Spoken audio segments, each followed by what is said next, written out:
Remix.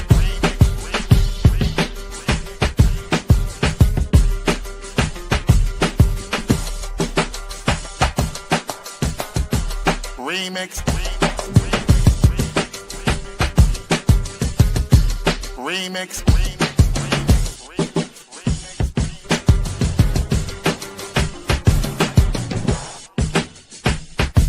Remix. Remix. Remix. Remix.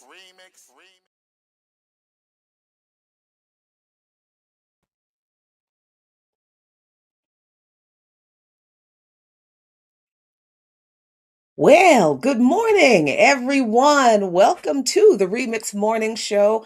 It's me, Jackie Lukman. I have taken over.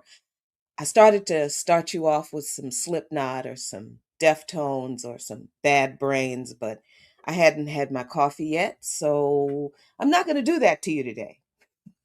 So I don't want to step on Ear Doctor's good reputation of starting us off with a great mix. I'm sorry, I don't have those kind of skills. I do this. So, yay, welcome to Women's Wednesday. Only it's just this woman right now. It is what the heck is today? It's April 29th. In the what is this? The 5,398th episode of the final season of the American Empire. Whew, man, what the heck isn't going on in the world? We're going to talk about some of it today. I am going to have a co host. Look, life happens. We have emergencies, we have other issues, we got doctor's appointments, we got all kinds of stuff going on. But as we say in the business, the show must go on. So I'm here right now. I'll be joined a little bit later by, I believe, Renee Johnston. Ear Doctor is not able to join us today. Erica Keynes is not able to join us today. But here we are still. Here I am still. And oh my gosh, I see this in the why did you wake up and choose violence? Uh Bud Continuum, no rock in the AM. What did you just woke up like that, huh? Okay, I see. I see how we did. So yeah, let's we will get see, I start off looking at the chat, messing stuff up. I know you will, Goddess Crew. Beatbox in the chat. Listen, there's a whole lot to a whole lot of very serious stuff to talk about. Because of course we're still looking at this shooting, this assassination attempt at the White House Correspondents' Dinner this weekend. Um, of course, we all know that. Okay, come on, that wasn't even good enough to be called a false flag. That was just a staged event. It was not serious at all. And honestly, with all of the guns in this country, you mean to tell me that they found three people who could not shoot the broadside of a barn to the same person? Come on now, y'all. That three misses in a row, that's not. Let me stop before I get us in even more trouble than we're already in. But come on, you know what that all is. Um that there's a whole lot of people not knowing how things actually work in Washington, because we've been obsessing over this correspondence dinner ever since they've had it, just like people obsess over everything that these people do in this town. And the correspondence dinner has always been just uh, uh, the scribes of the empire patting themselves on the back and making light of the cover they give to the empire's crimes. The correspondence dinner is a way for, like, the White House and the media to have a public handshaking, yeah, patting each other on the back, saying, "Hey, good job lying to the American people." Yeah, so the correspondence dinner was never something that was for us, the people, the citizens, to consume and revel in. But just like the Oscars, we put way too much emotional energy and stock into that stuff that is not for us.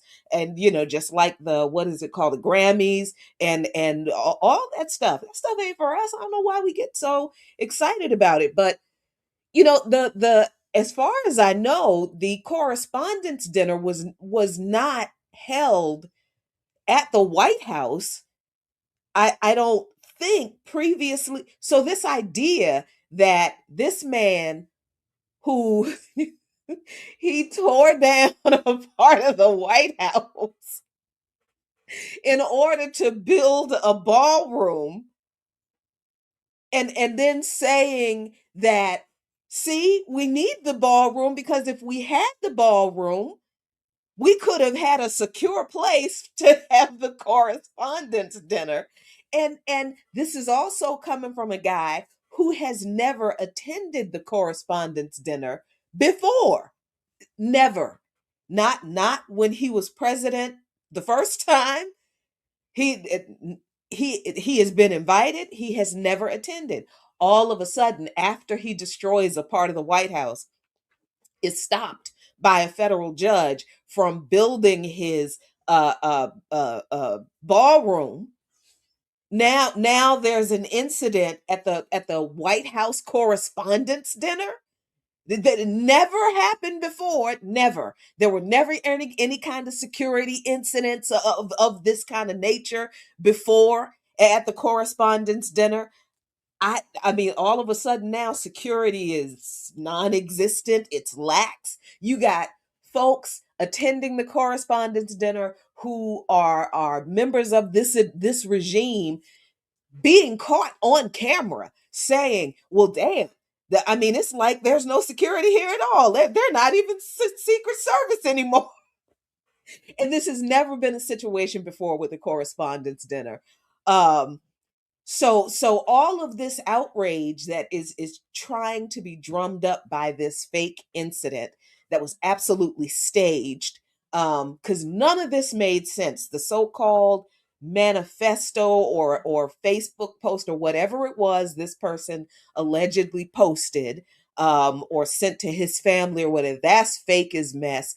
That, the whole, the picture of this dude with an IDF sweatshirt on and an IDF banner in the background.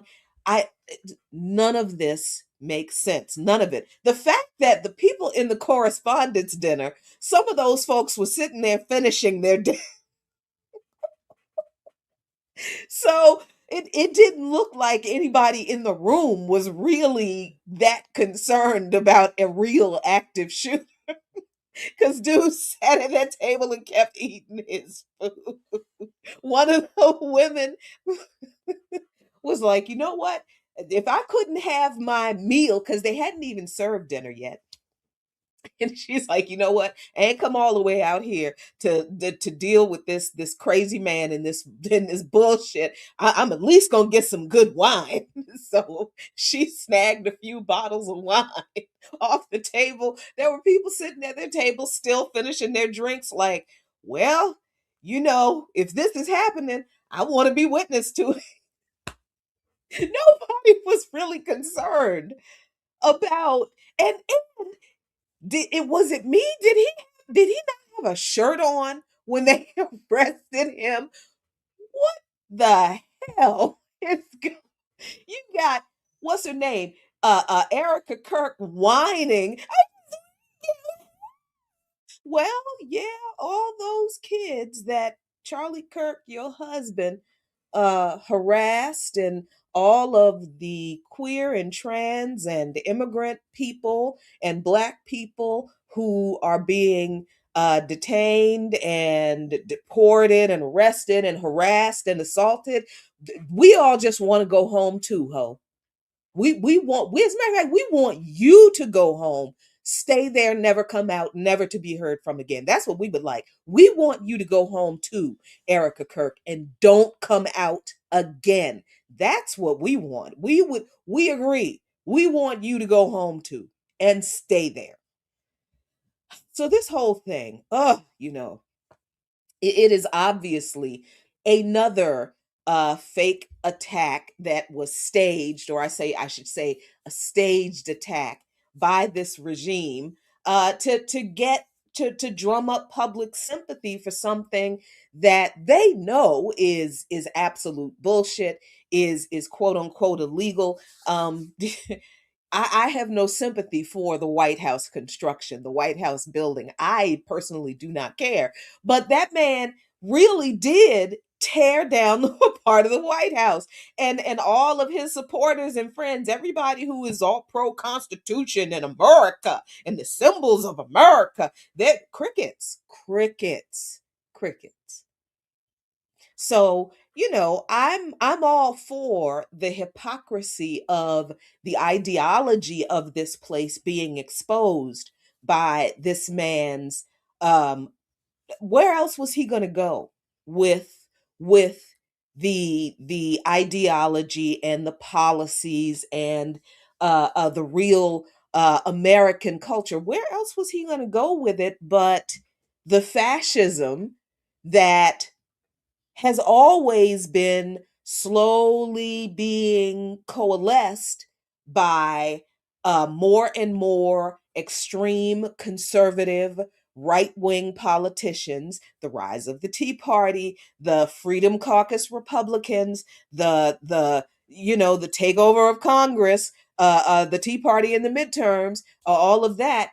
Marjorie Taylor Greene, Michelle Bachmann, all those folks came out of what's his name, Cawthorn, Hawthorne, whatever that man's name was. All of these people, Josh Hawley, all of these folks came out of this Tea Party movement that we kept telling people, stop dismissing these folks. They're not just crazy white people with, tricorn hats with tea bags hanging off of them. They were out there, but these folks organized to get this country to this point. And Democrats knew it. So as Democrats were agreeing with some of the policies that these people were advancing, particularly toward foreign policy and war and militarism, all that did was grease the skids for more extreme, overt, what people are calling overt fascism. And what that really means is what this government has been doing to people around the world, brown and black people around the world. Now it comes home to us. They do it to us openly. They do it to everyone because this government has been doing these things to us and to our indigenous relatives and to queer and trans people and to immigrants, dark immigrants. Right? So when people in this country say things like, oh, it's overt fascism now under Trump, what they mean is it's come home and it's affecting them because the US government has always been fascist. Always. The US as a project always been fascist. Settler colonialism is fascism. I don't know how we still don't get that. But anyway, so it's interesting. I recognize that I'm kind of in a little isolated bubble myself because I have kind of disconnected from watching corporate news. I stick to my independent sources. I'll peek at CNN and AP and Reuters, just to see what's bubbling up. But when I see something, I immediately get off of corporate media, corporate US and a lot of British media, and get my information from other news sources. I don't know what's happening in MAGA world. I don't know, but I feel like they're very quiet. I stay off of X because that is a cesspool. I am stuck on old people Facebook because and that is getting annoying. So I'm very, very I choose to be disconnected to a certain degree from the the chaos that or the fallout from the chaos that people are at least online, stirring up, because I can't function with all of that in my head, particularly when you're on social media and you are exposed to the thoughts of people who you would normally not talk to. And it is kind of shocking, even on elder Facebook.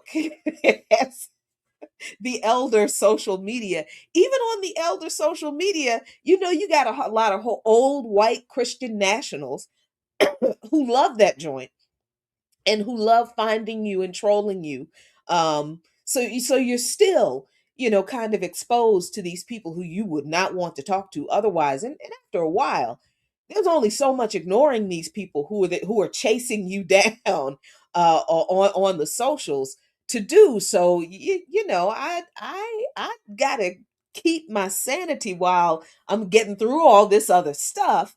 So I don't know what's going on in MAGA world. I would imagine that they are suffering from a serious identity crisis because they can't not be seeing how they were lied to by this man at this point, and how he really does not care about them. I guess I'm hoping, out of some type of weird sense of, I don't know, human charity, I guess, that these people actually, some of these people are actually kind of waking up to the fact that, oh, he is a con man and he was conning us. Yeah, he really does hate us. When he said he likes undereducated people, he was talking about us.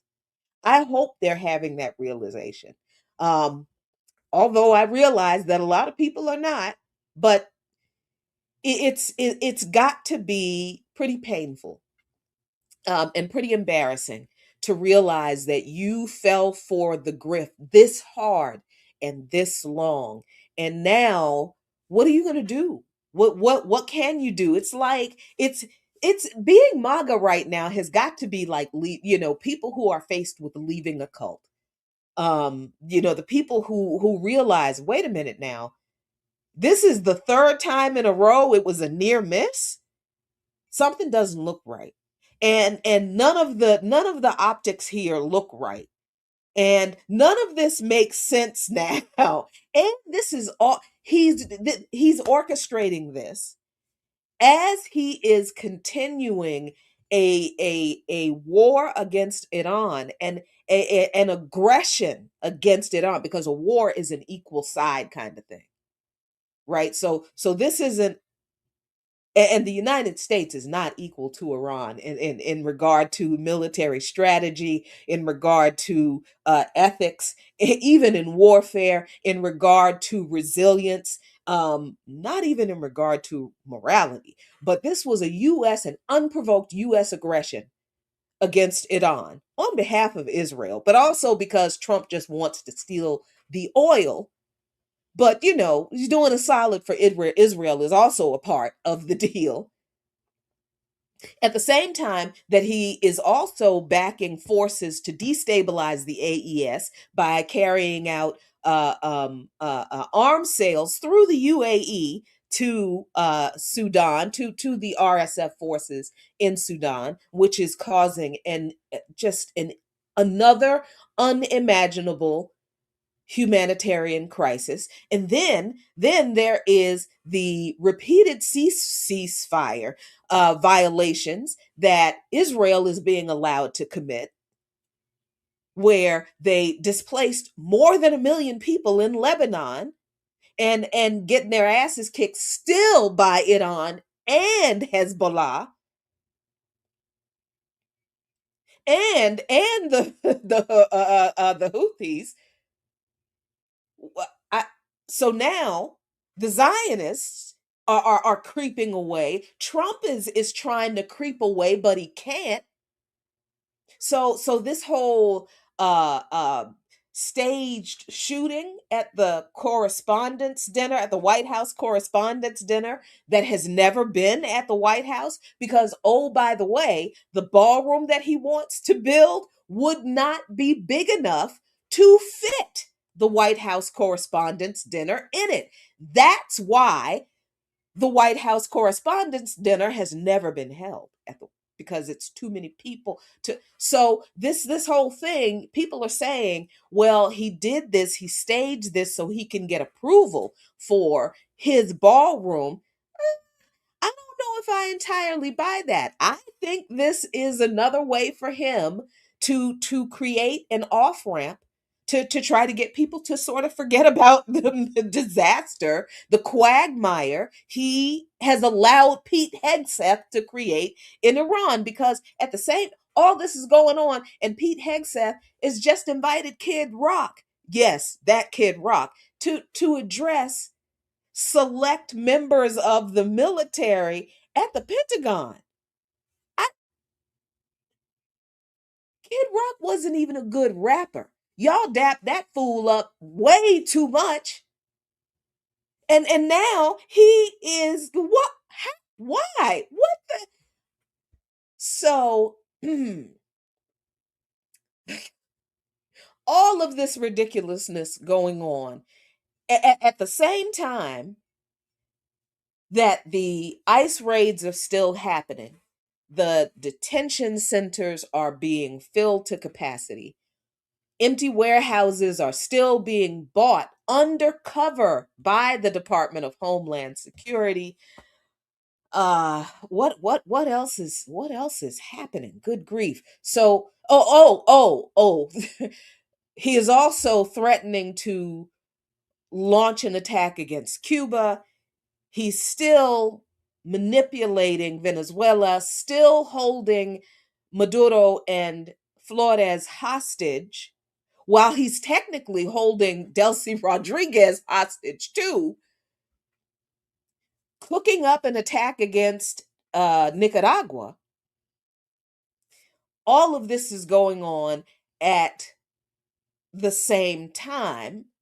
And all of it is an absolute disaster, including his bid to change birthright citizenship in the Supreme Court. That's not looking like it's going too well. That's probably not going to turn out the way he wants it to turn out. The SAVE Act did not pass the Senate. So he is not going to be, so far, he's not going to be able to keep millions of people from voting in the midterms by saying that their IDs are invalid according to the SAVE Act, because that's what the SAVE Act was designed to do. So he's not going to be able to do that so far. So far. What military is he going to deploy to the polling stations? Because, well, I guess the National Guard, that's already in some cities, but they're not everywhere. And then he's sending troops, more troops, to Iran into the meat grinder to come back in flag draped boxes that they're going to continue to lie about, because they're lying about how many casualties and injuries, how many boxes, how many coffins are coming back from Iran. They're lying about all of that. All of that is going on at the same time. So, woo, my gosh, everything he does, and people are saying, I understand, everything is a distraction from the Epstein files. No, I don't think everything is a distraction from the Epstein files, because clearly, who is holding anybody accountable for the Epstein files? Nobody. They're not. They're not. People sit down to interview this man, people, and by people I mean journalists, who are supposed to be truthful, go after the truth. Are they asking him, what is your administration doing about the Epstein file? There's no distraction from the Epstein files. Journalists aren't covering the Epstein files, and they have agreed to not cover the Epstein files, because now all the journalists work for outlets that are owned by Zionists, friends of the US government. So they'll lose their jobs if they, and my answer to that is, but I thought the truth was your job. And as a journalist who did lose her job because we refused to not tell the truth, it's okay. It's okay. You stand for something or you fall for anything. And we see in this country the entire corporate media establishment falling for anything and willingly doing it for a paycheck. So yeah, man, this whole ballroom thing, I don't know what's going on with this so-called shooter. I don't know. I really don't know what his story is. I kind of feel like they didn't have to work that hard to come up with a conspiracy for that person, but I think they got carried away and it just doesn't make any kind of sense. But here we are. And man, the midterms are going to be interesting. The Democratic Party is an absolute joke. They will not release that autopsy. They've come out and said not going to release the autopsy of why we lost the 2020 the 2020 for elections. No autopsy. Um Here we are. So that's very interesting. Hey, thank you so much, Brother Jamil, with love and encouragement from your WPFW comrade. We too are darker than blue. 9.99. Thank you so much for that sticky, Brother Jamil. And from Robert Brown 6115, thank you for the $5 super sticker. We appreciate you so very much. So let's see what I'm going to do here for a little break. Let me look into the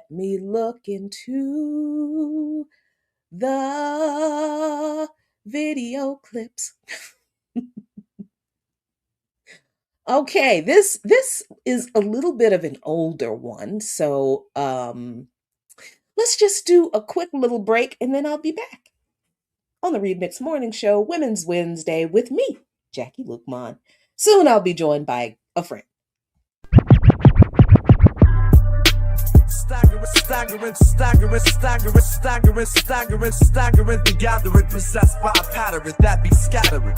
Over the globe, my vocals be traveling, unraveling my abdomen and slime is babbling, grammatics that are masculine. I grab them in, verbally badgering broads. I wish the matter was back on video LP. I would against all odds, I gotta even Steven. Proceeded reading, I believe in everything I'm reading, but my brain was clean, needing beat and exercise. I didn't seek the best of odds. This a lot of text and lies I analyze. Where I rest my eyes and chastise the best of guys with punchlines. I'm nasty when it's crunch time. But your mind like one time and poetry was pussy. I be sunshine, cause I deliver like the sunshine. Confined in one's lines, I dumb rhymes, I combine. I'm hype like I'm unsigned. My diet, I unswine. Eating beef sometimes, I'm trying to cut back on that shit. This rap shit is truly out of control. My style is too developed to be arrested. It's the freestyle. So now it's out on parole. They tried to hold my soul in the hold itself, so I was sell. I bonded with a break and had enough to make bail. While misdemeanor fell on his knee for the jury. I asked over his ID and the judge not him.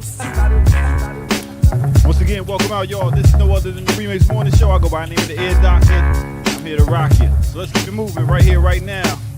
They got my back against the building. I'm the villain that's creeping around corners. Like shorty, if you see them creeping around corners, they might be coming through, gunning through, running through. So be careful what you do, cause them slugs might come to you. As long as I can remember, the streets have kept me safe. And ever since the time of December, the heat's been in my waist. I need an extra set of eyes, so I keep my dog with me. Doctor said let him die, shit is f***ing dog bit me. I don't know what's wrong with me, but it seems like since you heard of us, I turn into murderers.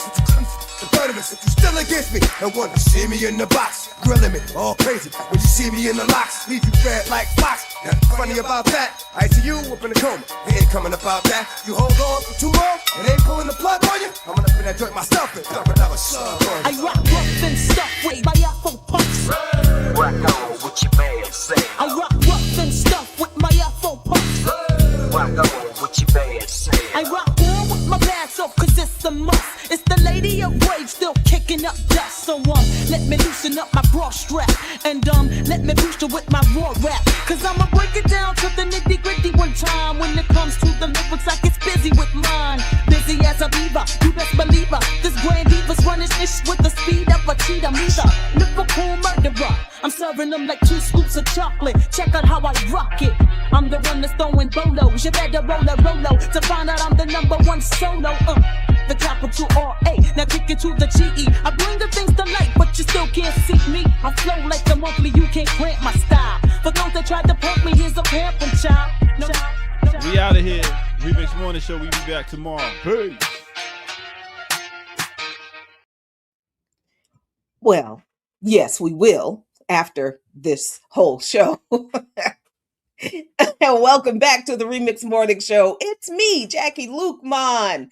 And yes, it is One Woman's Wednesday, at least for a little while.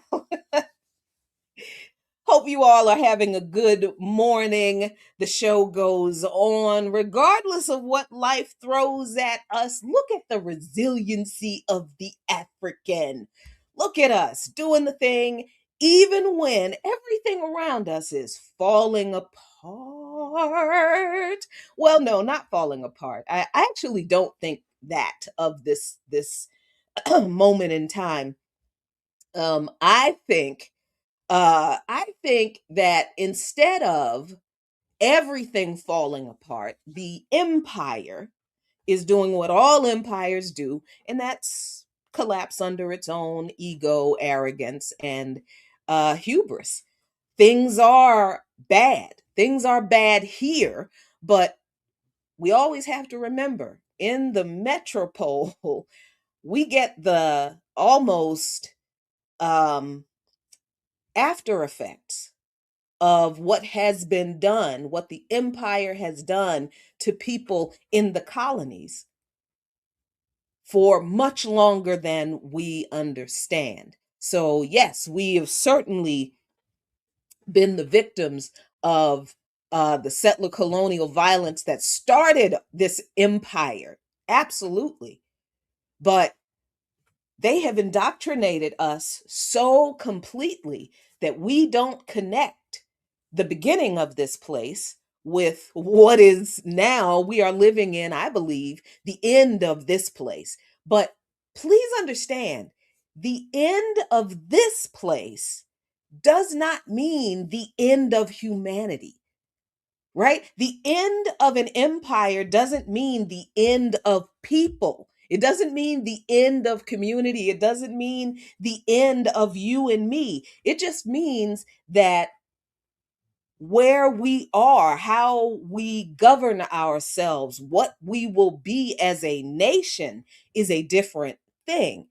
And what that thing is has to be organized to realize, because we keep telling you the right wing is absolutely organized to develop the kind of nation they want after this neoliberal settler colonial thing goes on. It goes on into the dustbin of history. So let's get into some of the news that is going on today. So let me see. Where is the satellite? I have always wanted to toss the satellite myself. I'm going to do it. I'm going to do it right now. Let's go.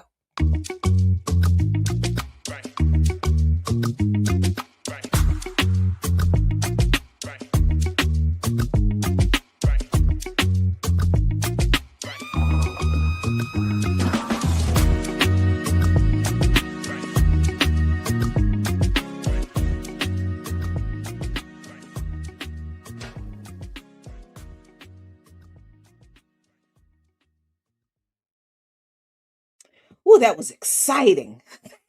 Welcome back to the Remix Morning Show. It is the news segment. I'm Jackie Lukeman. This is Women's Wednesday. And right now I'm solo, but I'll be joined soon by a friend. But listen, I was talking about the things the empire does to colonies that eventually comes back to the metropole. And I know that people don't think of the United States as having colonies, but what do you think Puerto Rico is? What do you think Guam is? That's what they are. What do you think Guantanamo Bay is? But the United States doesn't have colonies in the regard that they sent people to these countries to settle these places to take over their land. The United States is engaged in neocolonialism as a part as the as their imperialistic endeavors. And one of the places that are deeply affected by U.S.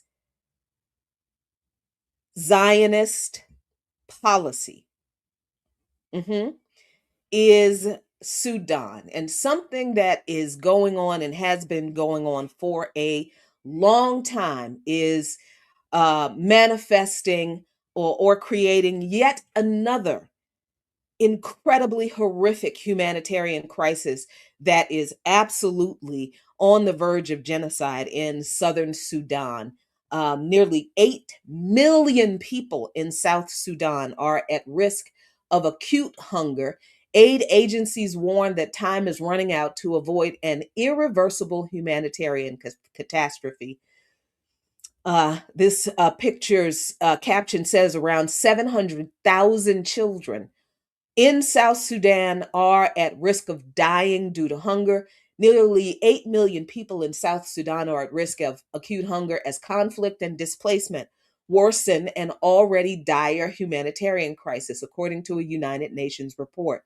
Published on Tuesday, the report, and this was the last week, I believe, the report warns that 7.8 million people in the West African country will suffer high levels of food insecurity in the coming months, equivalent to 56% of the population.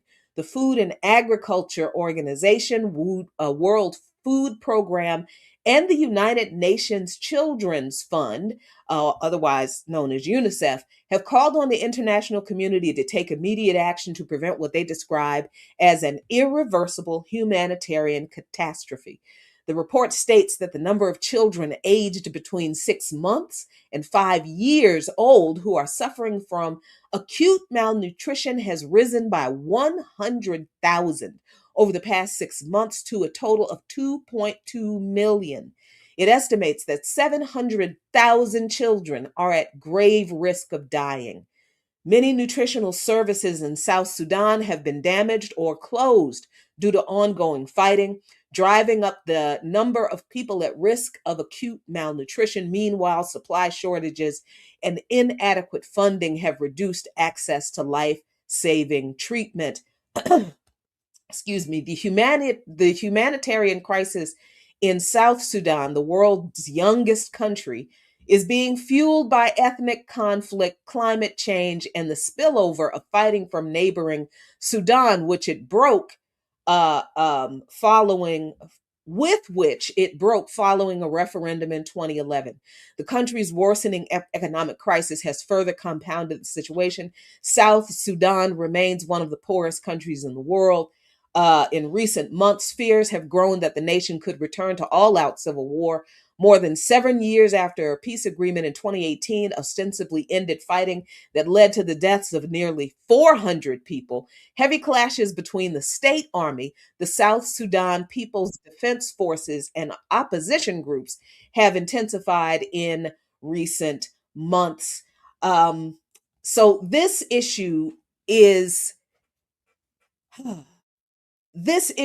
actually part of a genocide that we see. Even Al Jazeera, which is problematic as hell sometimes, won't just call a genocide because the UAE and Israel are involved in this conflict. They are deeply involved in this conflict. But I'm glad that I am not going to have to talk about this topic alone and that I am joined now by Renee Johnston. What up, Renee? What up, Jackie? Woo! Because I need help. Woo! Listen, Jesus. listen. Yeah, it's a lot. We were just saying this yesterday. It's just too much going on. It's just too much going on. I wake up, I lay in bed,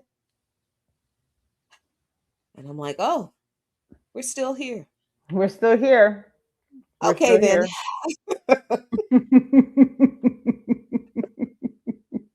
So, Renee, are you shocked and surprised and verklempt that Al Jazeera wouldn't report on the United Arab Emirates and Israel's involvement in the genocide in Oh, is that a shock to you? yeah. You know what the sad part is, and this is what I think this is the thing that annoys me the most about all of these outlets is they're good on some things, right? Mhm. So like And Al Jazeera might be better than most mainstream True. coming out of the US, right? Like in True. Yeah. comparison to what we get here, good Yeah. Lord, Yeah. right? Yeah. Well, I think on Gaza they've been great. Yeah. Sure. Right, And I think right, they always have been on Palestine. Yeah. right. And then some things happen and you're like, what like what the fuck are y'all doing? Like, what is going on? And Yeah. I'll be so reading something and it'll be like, oh, this is what? right, right, right. But they really are, and I really wonder at this point, trying to maintain the psychic militancy that I'm being taught by Laura Shihai. Like, at what point does someone do something about this rogue state of people who are really at the core of so much of the problem, right? And I was watching, they're about to have elections in Israel. Mm-hmm. And I was watching the quote unquote opposition. And I was like, so they're just opposed to Bibi. They're not really opposed to his policies. Right. So Right. the goal here is we're gonna replace him. We're gonna do the same thing, but we'll do it without whatever thing they've been complaining about. You know what I'm saying? Like, yeah. Yeah, they want to implement the final solution on a Wednesday. He wants to carry it out on a Monday. That's pretty right, much it. right, That's right, pretty much it, because they all agree on what the final solution is. right, That's so right, that's so they are involved. Israel is involved in backing the RSF. right. And the UAE is also involved in backing the RSF in this war, and the UAE is particularly, and the US, by the way. So this is not something that the US is not connected with. The US is supportive of all of it. Right. The US is supportive of the UAE selling weapons, sending weapons to the RSF through the what is it called? Through it is I had to take notes, through the Berbera port in Somaliland.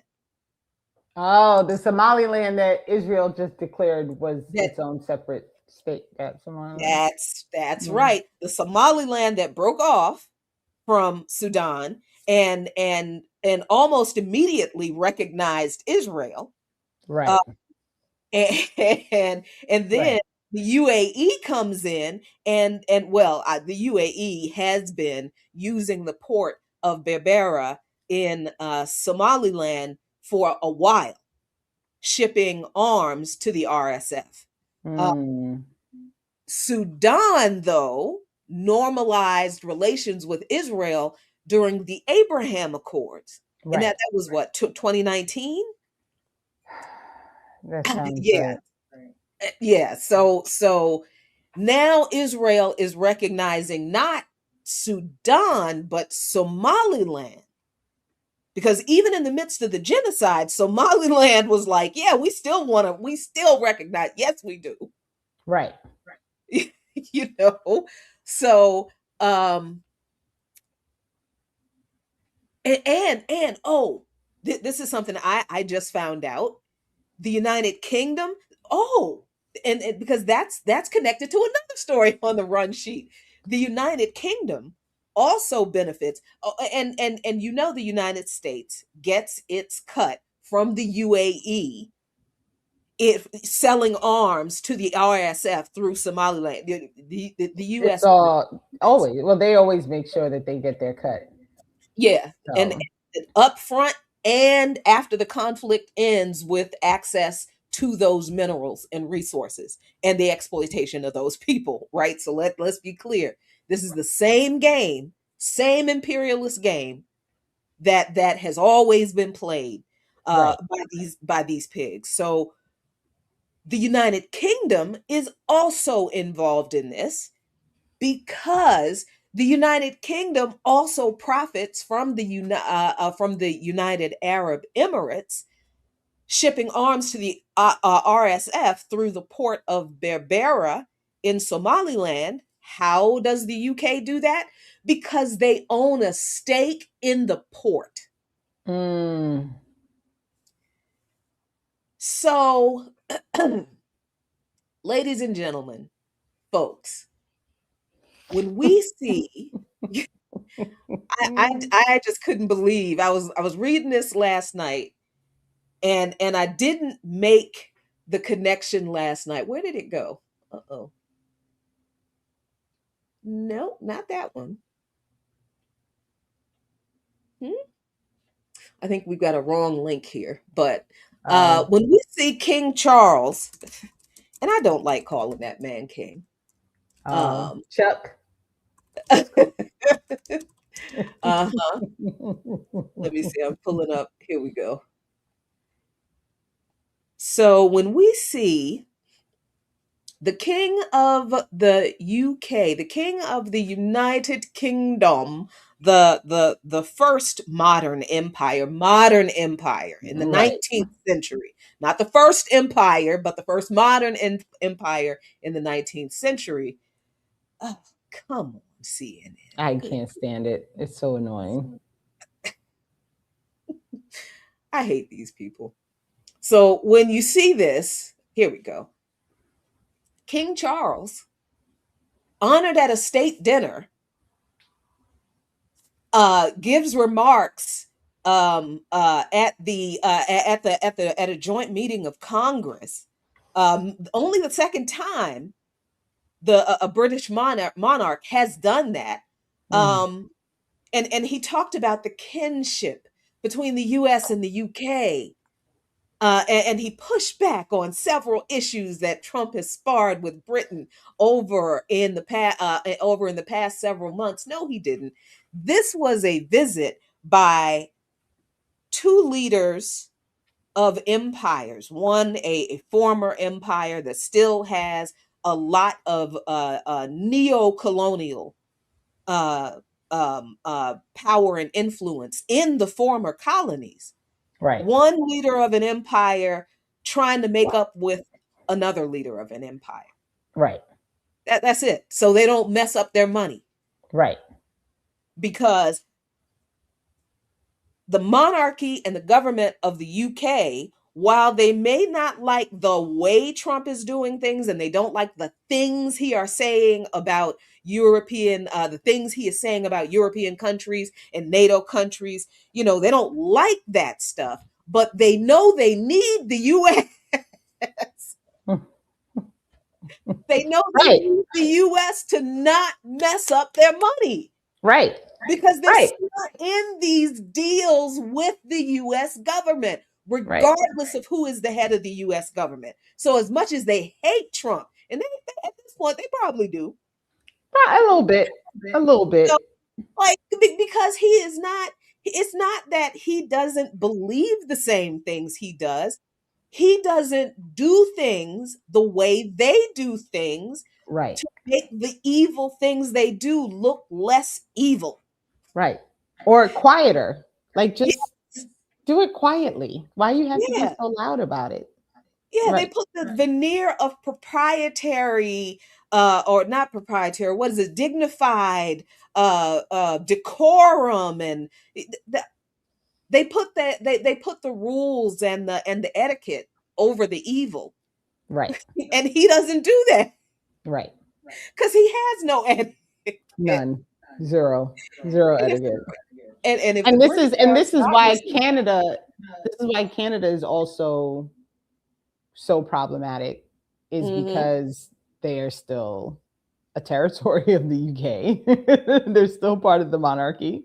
Mhm. And so everything that happens there is at the behest of Chuck. So they Mhm. can't do anything without his okay, and their prime minister is fully in bed, they're buds. And so they're gonna comply with So it always makes it funny when you hear Trump say all these things. He's going to take over Iceland. Canada's the 51st state. Like blah blah blah blah blah. Like every now and again, my tinfoil hat is like, is he just saying this stuff so that we think that there's some like disagreement between the empires, so that we don't fully track that all of these people are all, you know what I mean? Like when I say we, I say that very loosely because clearly it's Yeah. some people, it's very clear like what's happening. But I'm thinking like the regular person watching the news who sees Trump say Canada's the 51st state, and then Canada pushes back and says, oh, like whatever nonsense they say. But no one understands that Canada answers the UK, who's in bed with Trump. So it really does, like all these, it's like siblings fighting, right? Like they pick at each other, but in the end, they're still siblings, right? Like they're right.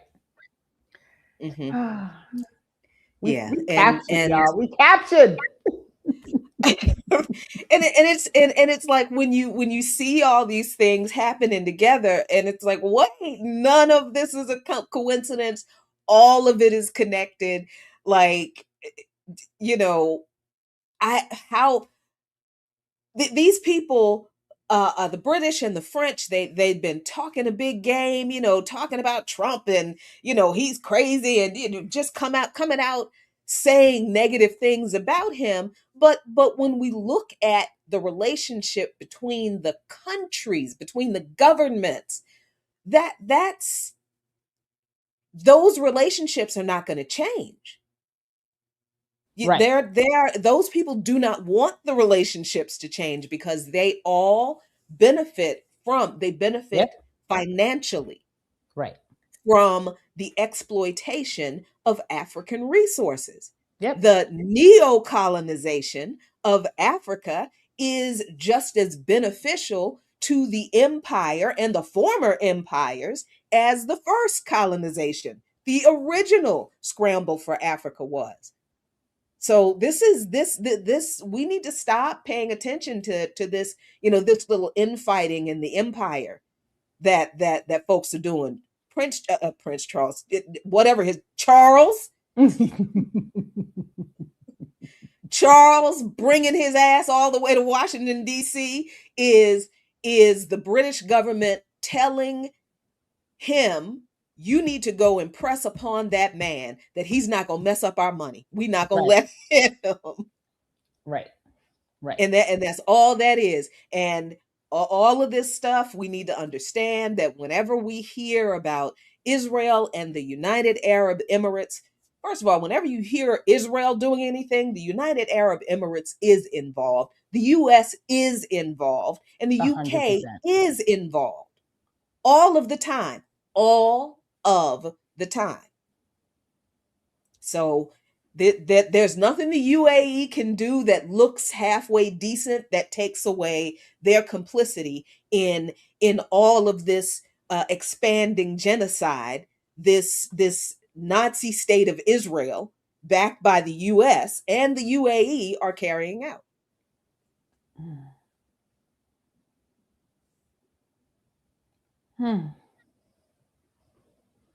I don't.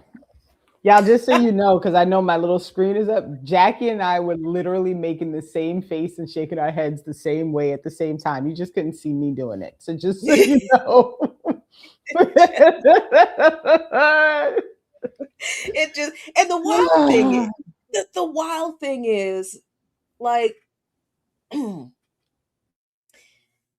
these countries, is somebody who said, I think I saw, where did it go?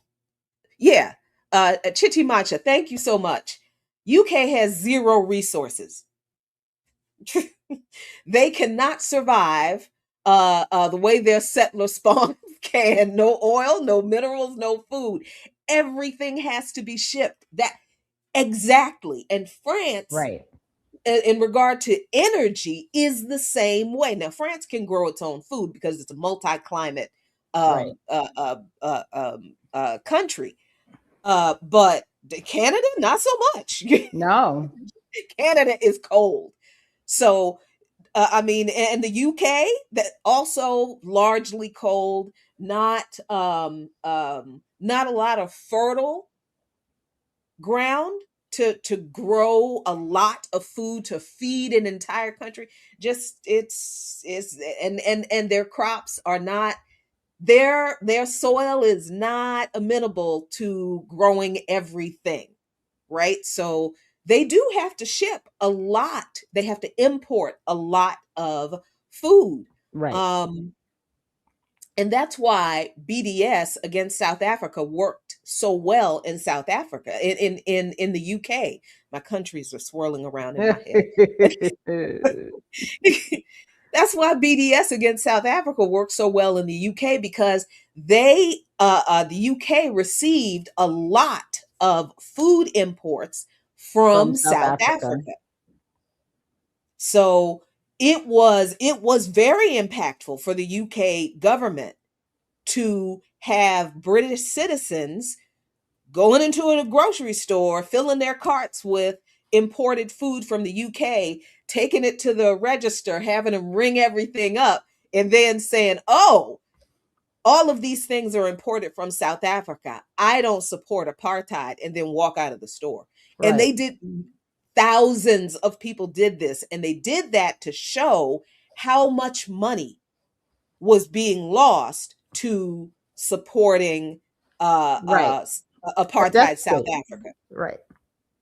And that didn't work here because the US didn't receive a lot of um, consumer imports from South Africa, Right. even though the US supported South Africa. Right. Right. But they would now remind me, because I feel like we're close to the same age. I can never remember, but I was Well, a I'm kid. 58. I was a kid when all of this. I was a kid when all of this went down, right? Mhm, But I mhm, remember very clearly that part of it was when companies stopped exporting to South Africa from US based companies. That mhm, was so that was the differential. Like UK was not gonna, like the people were not gonna pay for the imports. And in the mhm. US, once companies realized that the people were gonna stop buying their stuff, they stopped exporting, or they threatened to stop exporting. I want to say it was the Coca-Cola threat that was the Yes. last line, if I remember correctly. Mhm. When all of a sudden they realized, you know, they only needed to be a little racist. They didn't need to be full out apartheid racist. Because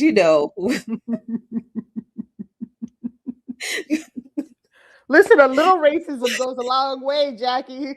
you I'm know, just thinking, you only need a little bit. I'm just thinking of the fact that, like, human rights didn't convince these people, massacring school children, and the international outcry after the Sharpeville massacre, and you know what I mean? But not the threat of not getting Coca-Cola. Coca-Cola. That was the line. That was the line. Now That was that the wasn't line. the only thing, No, right? But I that know, that but was but like I the but I that, remember that was the so straw that broke the that was camel's it. back. And I remember it so clearly at the time, thinking like, what is like? Because I was a kid, like thinking like, what does Coca Cola have to do with South Africa? I don't understand what's happening right now. Like, And I but was later on, being like, really, like Coca Cola was the thing. Just like I see people now, I saw a reel, and the person was like, the gas prices is your red line, like they've been dropping bombs on people. They Mhm, killed an entire building of school children. They killed an entire building of athletes. They've been destroying land across Southeast Asia.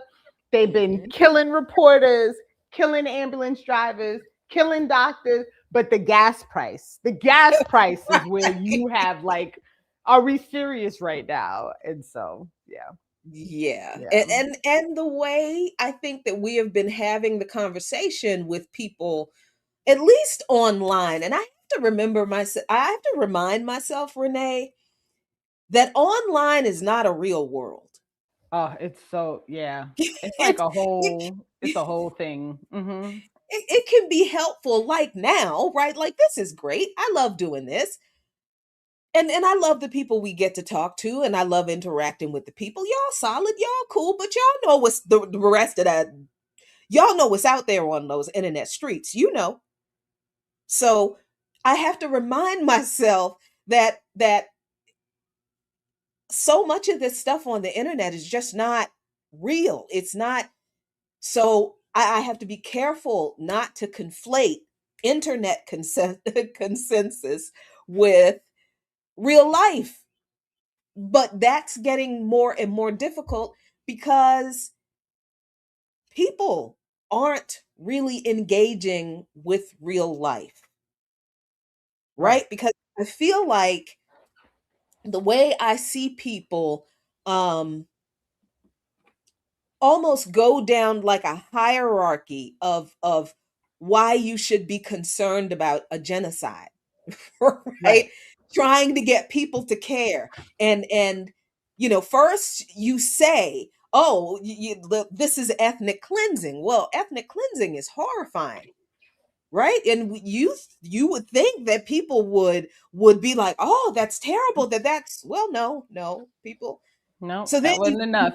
Hmm. no, yeah. So then you go from ethnic cleansing, excuse me, to kind of trying to explain ethnic cleansing. Listen, they're erasing entire villages. They're changing the names. They're wiping the names off the map. They are destroying entire cultures and they're pretending like they and people don't care. And then you kind of pivot and you're like, okay, it's a genocide now because you didn't ignore it. You didn't pay attention to it and stop it when it was ethnic cleansing. Now it's a full-on genocide and people they don't care. Then you start focusing in on the specific things and groups of people that are being destroyed because you hope that something in one of those groups of people is going to pique Right. it's going It's to gonna touch them. Yeah.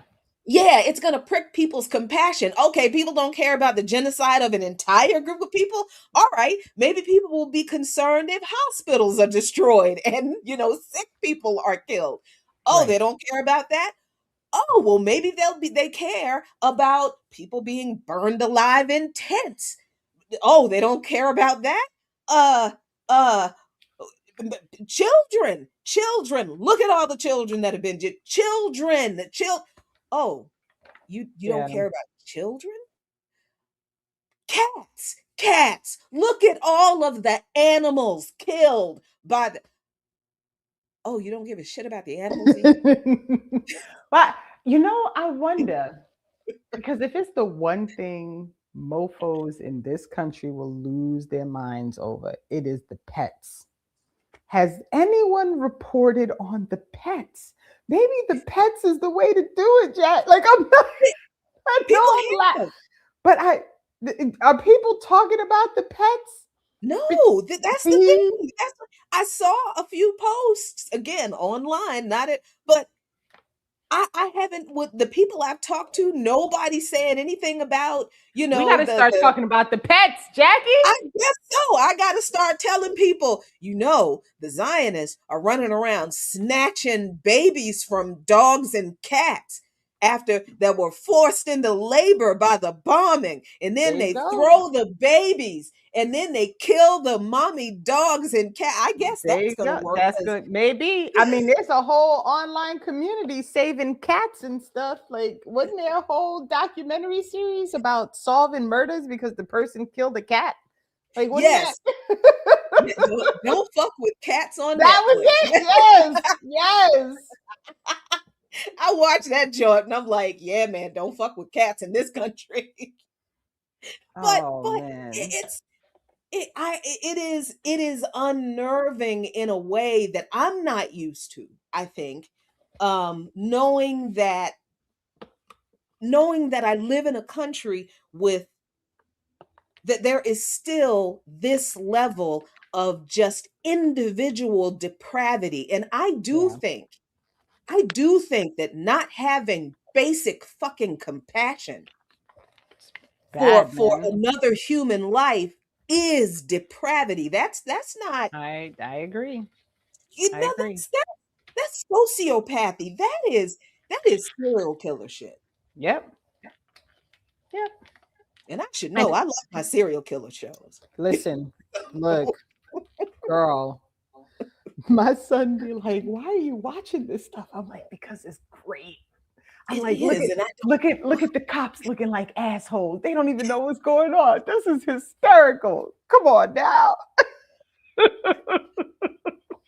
girl, oh. And it's a very weird thing. I can't even explain why I like these true crime shows so much, but I just do. I'm And telling you, apparently, Jackie, it's secretly because the cops always look stupid. that is a thing. It's like, how the hell did you not? How'd What y'all you miss that? mean? Like, What what do the fuck do you you mean mean you didn't have enough evidence? It's a head. He's standing there with a knife in his hand, talking about it took me a while to get it off, but Oh man, it's a mess. It's a whole mess. It's a whole mess. I can't. I can't.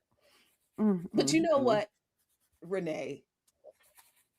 I Before I get really goofy, okay, let me. Did you have a story? Did you have something you want to talk about before You know what? before Honestly, I I completely derail this show? look.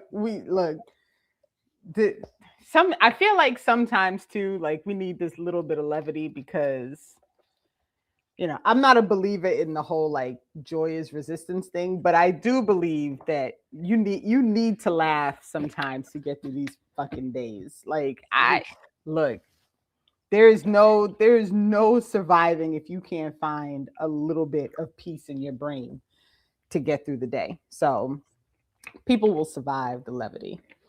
But I did this morning listen on WBAI, and there's some very interesting pushback happening in Brooklyn over the deed theft.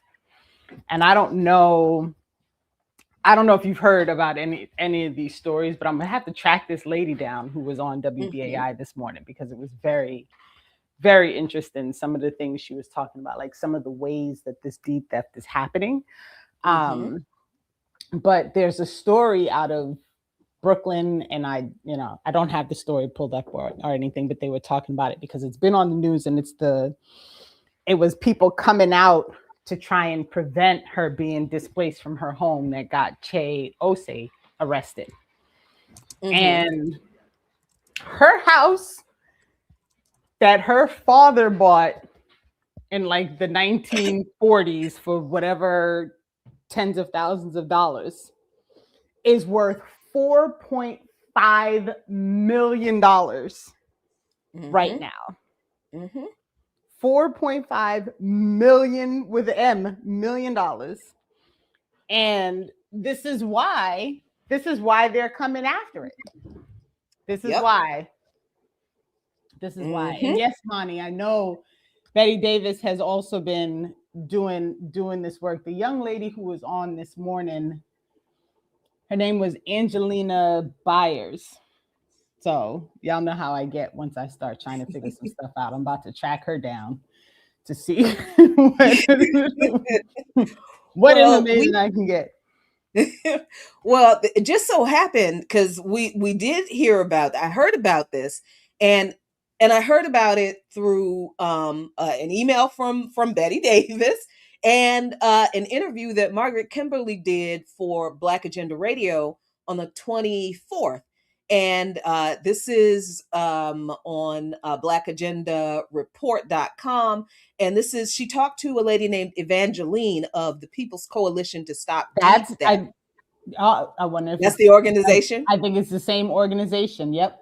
Cool. Yep. Cool. So I'll ask Margaret for their contact and get it to you. Thank you so much.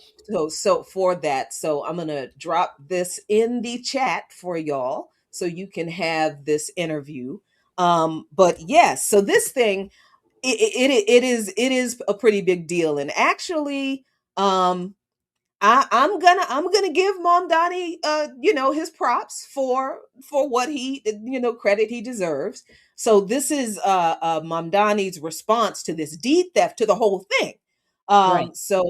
This is in USA Today, and this is how Mamdani plans to combat deed theft in New York City after Chi Osei arrest. So it says that just days after council member Chi Osei was arrested at an eviction protest in Bed-Stuy, the mayor has announced plans to combat deed theft. The council member said that the eviction was a result of deed theft, although state officials have disputed that claim. Here's how Zohran Mamdani plans to deal with deed theft across the city after the arrest sparked nationwide attention. They explain what deed theft is. It happens when someone takes the title of a home without the homeowner's knowledge and approval. And There's a there's so many, whole yeah, and there's so many ways that this happens. It's Yep. unreal. Yeah. Yeah. Two ways that deed theft can happen include forgery, which means fabricating a homeowner's signature, or fraud, when a homeowner signs without realizing the true meaning of what they are signing. Those are not the only ways that they do this. Statewide AG office data showed that deed complaints have sharply increased in the last few years, from 149 in 2023 to 517 in 2025, though it's unclear how many turned out to be valid. Well, if it's theft, how is any of it valid? Right. Because Okay. that's part of this complaint, is that, like, some of the reporting, quote unquote reporting, is that these are actual evictions that are just being, they're Hmm. being claimed as deed theft when they're not really deed theft. Right. Mm. So this issue has been a big one for Osei, who represents Bed-Stuy in North Crown Heights. In February, the council member, alongside other officials and the People's Coalition to Stop Deed Theft, announced a new initiative to curb the fraud. They called on Governor Kathy Hochul to put temporary eviction moratoriums on New York City homes where deed theft may be happening, according to a release by the office that said Black homeowners in Brooklyn were most affected by the fraud. Of course, because now they live in multi-million-dollar homes that Yep. rich white people don't think they should deserve, that they deserve to Right. have. Yep. Or that they decide, like, well, I can sell this house and I can make, Hmm. and when they go in, I mean, because I've been watching these videos for a long time because I am from Brooklyn, and this is not a new thing. But they go in and they destroy the person's house. So even as the fight is happening, the house, you can't live there. Like, they bust up the toilets, they bust up the kitchen appliances. It's Now, how is any of that considered valid? That just, anyway. Osei was detained after his office said he was defending his constituent, Carmela Charrington, from eviction after 6 decades in her home. Black displacement is happening right now in Bed-Stuy, and Carmela is one of many Black homeowners battling deed theft in Brooklyn. Okay, let's get to, where does it say? On Friday, Mayor Zohran Mamdani announced plans to establish a mayor's office of deed theft prevention. Mamdani put Peter White, an attorney with access to justice Brooklyn, at the helm, with the goal of expanding strategic enforcement against deed theft, flag suspicious property filings, coordinate with law enforcement, conduct public education and outreach, promote preventative safeguards, and improve data sharing across agencies, according to a news release. The establishment of the Office of Deed Theft Prevention marks a turning point in the city's history. I'm proud to have worked alongside you, all that kind of stuff. And this foolishness, okay. Anyway, generational wealth, all that kind of stuff. Okay, all right. But yeah, that's that's the part of it I'm that goes left for me. I'm like, oh, with the like, generational oh, wealth. come on now. But so, okay, I have questions about your thoughts on Mamdani's uh, uh his response to this. But first, I want to make sure that I show you that, some places ain't waiting for a task force. So this is being reported out of Albany, I guess. Yeah, Albany, New York. A 49-year-old, a 49-year-old Guilderland man convicted in Albany County's first deed theft trial has been sentenced to state prison after prosecutors said he forged documents to take ownership of a $755,000 home and avoid eviction. So, there's at least one person already being prosecuted for deed theft. So that's interesting that happened not too long ago. So this is all kind of surfacing for the public, I guess, at the same time. But as you Yeah. said, it's not a new Oh problem. yeah, none of it is new. And No, I can and remember when we were like, I remember my mother knowing people who were fighting these fights when I was a kid. yeah, So, yeah. we're going back 40 something years now, right? Mhm. And so somebody asked Ms. Z and IX says, I draft deeds and I don't understand how because I keep originals. So does the deeds office. And I need to do triple checks on identity and ownership because I'm personally liable for the lie. So yes, but that's because you're actually doing your job. So part of the problem what's happening in New York is there is a full out criminal entity running these offices. So you have the judge who's on board, you have the deeds office who's on board, you have the people who are working in sometimes the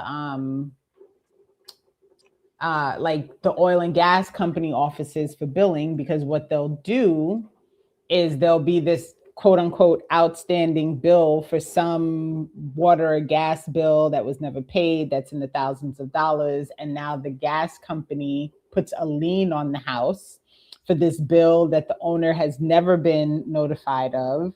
And then once the lien is on, and whatever time period has passed for them to have been responsible for paying this bill isn't paid, then they foreclose on the property, and then someone is able to buy the property under foreclosure, even though the family was never aware that there was anything on the lien. So there are all kinds of illegal stuff. You have I just blanked on the word. The conservatorships.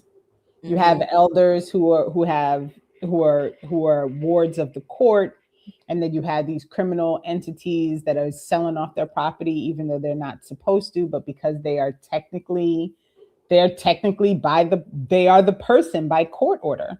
So technically it's legal because they're able to make the decisions, but the person living in the house has no idea that their home has been liquidated.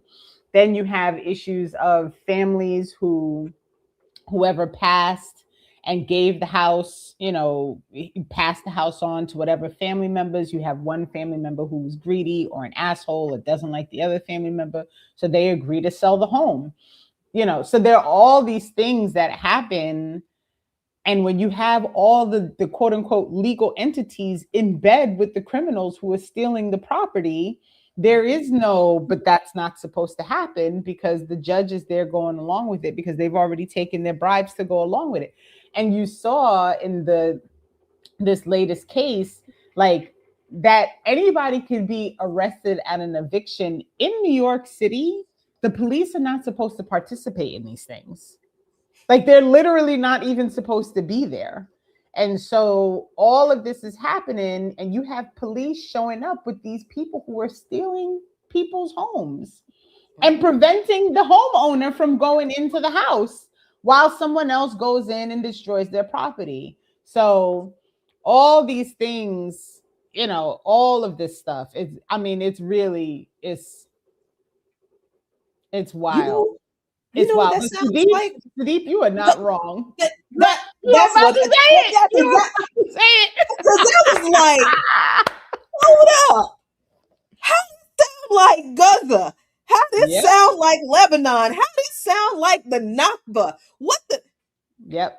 when we Yep. tell you that our struggles in this piece are related to the struggles of people that this country and its policies abuse around the world, we ain't lying.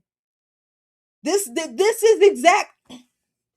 And people, let's not forget that the NYPD has a satellite office in Tel Aviv. So there you Palantir, go.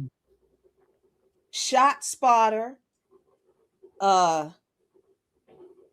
the spy planes, um what's the thing they have, the surveillance, the gun on the surveillance camera Oh on the yes, wall. on the wall. At the checkpoint. Yeah. Yeah. Mm-hmm. Where Yes. all of they're doing that to us. They're using all of that on us. They tested some of it here and then they exported it there, but then they tested some of it there and exported it back here. We Here. are connected. Right. They do. Imperialism starts from the core and it always comes back to the core. Yes. And it never looks different inside the core as it does outside. It is the exact, they do the exact same thing. Yep.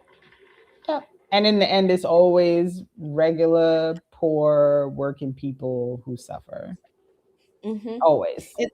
And this is not just a big city thing, y'all, Oh because no. Mm-mm. my family in little old Jarrett, Virginia, just a couple of years ago, my aunt got some notice from the recorder of deeds down, back home, and she's like, "What the heck is this? I didn't sign up for this." She went home, went to the office. Somebody had tried to take the land.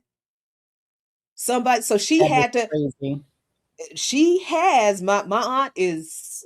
We're all kind of paranoid about paperwork, so we don't throw away nothing. And thank goodness, because can Right, you imagine? right. But this thing about and I'm just telling you this to tell you how much closer to this happening to you than you realize it is. This thing about what you said about family members getting pissed off at each other and selling off stuff to spite the happened to us. Happened to my grandmother. One of her fucking brothers Yep. sold land that was my mother's. And how was he supposed to do it when so look, we've got to stop pretending that this place has ever been built on any kind of fairness or rules or order or checks and balances. Man, this place has been a grift the whole time. The whole time. The whole They time. everything they have created was created with loopholes in it. So anytime those in power feel like it, they could yank everything away from us Right. when they feel And like we and get too uppity, or when that's they it. feel like they can make some more money. Or when they feel like they want to build a road through the middle of your house, right? Because we've talked a few times on Saturdays about eminent domain and how they'll Mhm. just decide like this house not yours no more. We That need it just for something happened. else. Yeah, Oh my it's gosh, where is crazy. it? While you look, shout out to Words and Stars 9. Thank you for the $5. They say salute to the students protesting at South Carolina State. I don't know what's happening in South Carolina State, but I would love to know. So I don't know. I don't know, Words and Stars, if you're still here in the chat, but please Mhm. let us know what's going on. Yeah. I saw this the other day and I was like, Lord, I can't even read the whole thing.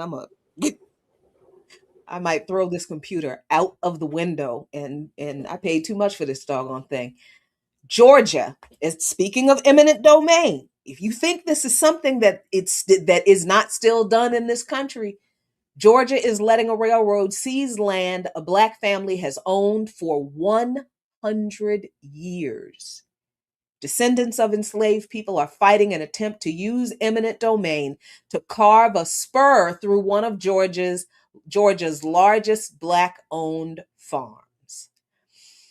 In 1850, Andrew Benjamin Tarbutton enslaved 25 people in central Georgia. A year later, he purchased more than a dozen additional people off the docks in Savannah and marched them toward his home, setting the foundation for his family's generational wealth.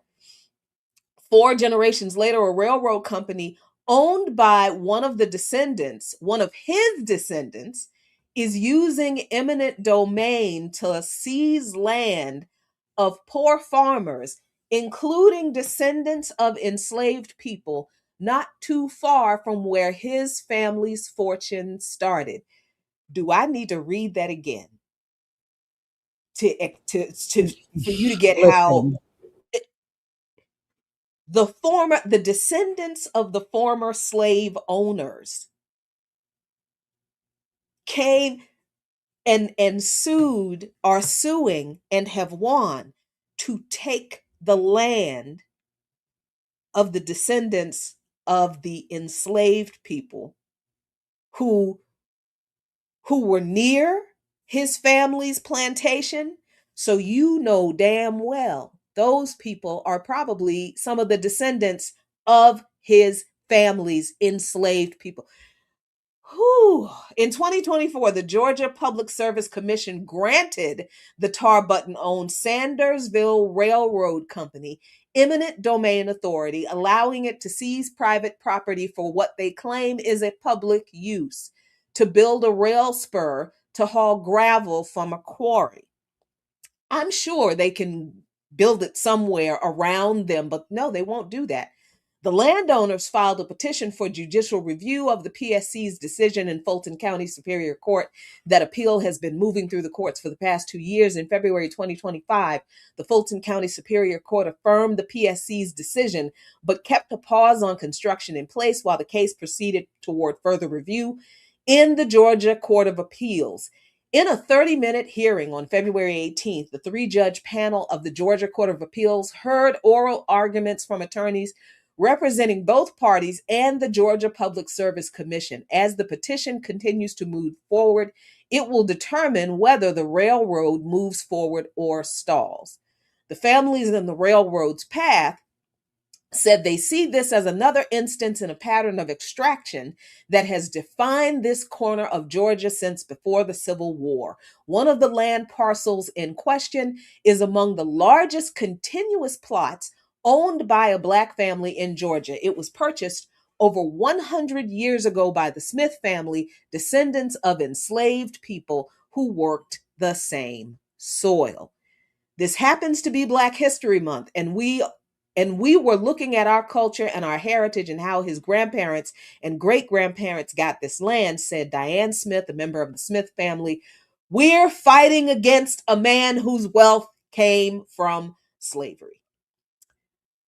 So, the Smiths are not the only descendants of enslaved people whose land and livelihood may be threatened by the railroad. The line would cut behind the homes of 92-year-old Ida Lowe Blocker, who spent her early childhood with a great-grandmother who was formerly enslaved in the county, and 78-year-old Benny Clayton, who worked the fields as a sharecropper along his father.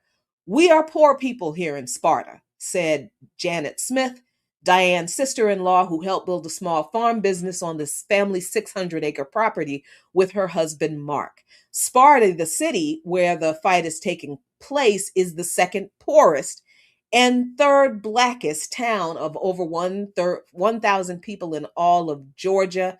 We may not have money, but we are rich in spirit and love, and most of us are older. So I'm going to drop this in the chat for y'all so you can read this, the rest of this. It's a very long article, and it's very pretty detailed.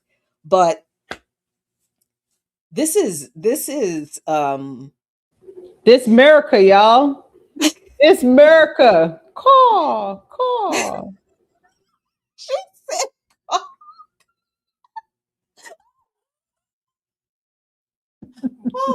oh, Why couldn't the ear doctor be here with an eagle? Just that would have been perfect. Ear doctor, you need an eagle thing with the call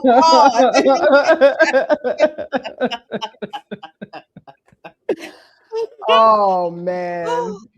But But this see, oh Friday on Darker Than Blue, what did I talk about? I talked about how corporate personhood didn't start with Citizens United. It started with the person who co-wrote the 14th Amendment so that it could be used to give corporations the same personhood consideration under the law as Black folks.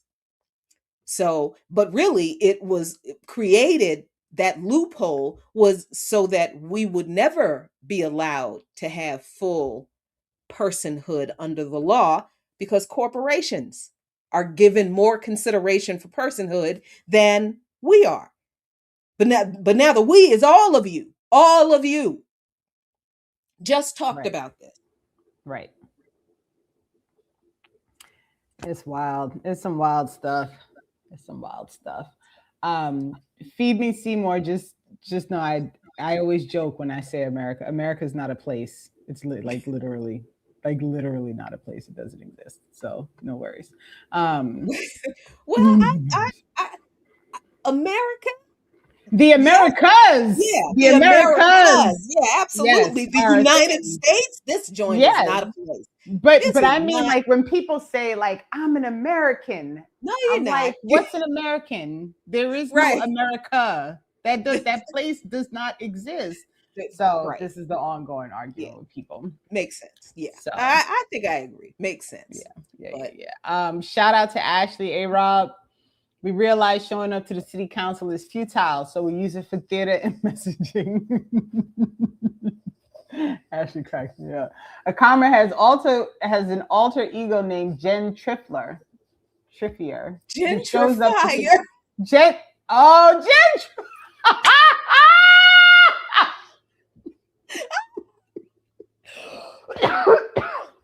Oh, she got me with that's good. Gentrifier. Oh, that's hysterical. Who shows up to support Pilates and market rate rent as nice white liberal. That's great. Gentrifier, girl. The brilliance, the creativity. I am done. The intentional.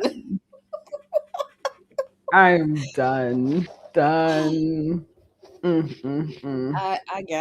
I got nothing else serious in me after that. Hi, Listen. my name is Gentrifier. How much do you? I want to see that. Ashley, is there a video of that? I want to know. I want to know. And I don't think this council pays enough attention to the lack of Pilates equipment and access in poor communities. Did you know that Pilates? Girl. Oh Oh my Lord Jesus. I think we should just take a hard left now. Like let's Yep. look. So do you also watch the cult series that I was in a cult? I do, and have you heard of the new one? Heard? Girl, I watched it last night. Jackie, get out of my house. So did I. So did I. Look. And I have notes. Oh. Yes, Nature Boy. Okay, so y'all, hold on, because this is actually on the run sheet. It's on the run sheet. You gotta love Erica. Go. No, I put it on. Oh, did you put that on? I didn't even look at that. Oh, look at you. I finished watching it. I was like, now look. So I think I still have like 20 minutes of the last one left because he's in court now. Like, so it's at the end. But this is some wild. First of all, like Black people in a cult is so like new. like where they actually do series on it. Not that it doesn't exist, but that Mhm. like a series of a cult led by a black person. Like what? And so the series is about this nature boy dude who I've never also heard of, the modern day cult. He was an influencer who they started out in was it Belize? No, Costa Rica. Costa Rica first. And then they got Mhm. kicked out of Costa Rica. So Mhm. they came back to the States. They were in Texas, then they were somewhere else, then they went to Mexico, then they were somewhere Mhm. else, then they came back. And then all of what went down in Atlanta. So I was like, what is going on? And apparently, this dude was just like, he was running away from whatever personal charges because he wasn't paying child support.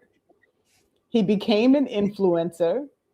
He started convincing people like we're as black people, we're gonna go live in these places off the grid and we're just gonna be black and we're not gonna have jobs, but we're gonna live off of getting money from other people on the internet.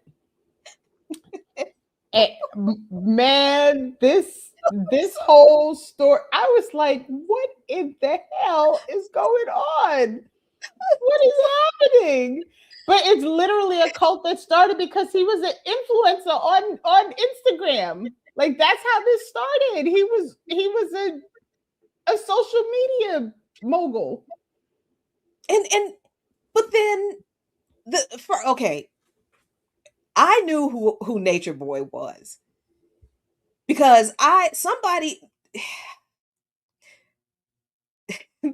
because I went down this weird rabbit hole. I went down the manosphere rabbit hole probably before a lot of people did because Aptus would watch these crazy ass Tommy Sotomayor videos and he would be like, "This nigga is crazy." I'm like, "But you okay? But you keep watching him, though." And he would watch them because he like, see, this is a serious problem with young brothers. They really they don't have any kind of socialization. This is nuts.